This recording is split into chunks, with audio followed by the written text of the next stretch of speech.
If you struggle to achieve work-life balance as a small business owner, I want to share with you a way of thinking about it that'll help you actually make some progress here. So most people, when they're talking about work-life balance, are literally going, how many hours do I work?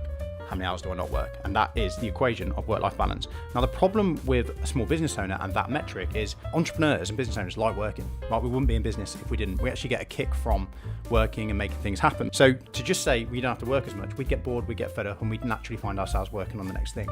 So that metric doesn't help. What you've got to do is think about this in a different way. And there's two things that you need to focus on and prioritize to actually start having a decent balance in the entrepreneurial sense.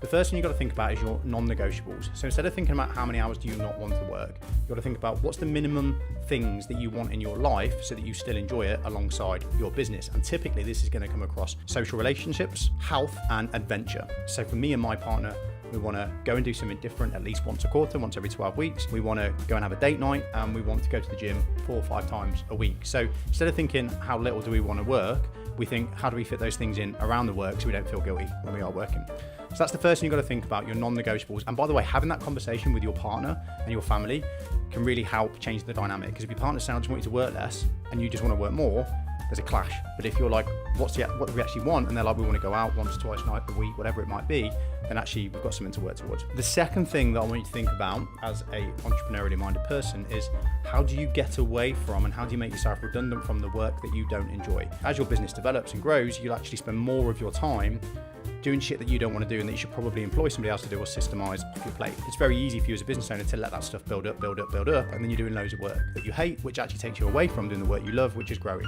your business. So the reason that you're probably getting stressed and burnt out isn't that you're working too much, it's that you're not doing the things that you want to do alongside your business, and it's that you're doing too much work that you don't enjoy. If you fix those two things, you'll start to have amazing work-life balance in the entrepreneurial sense.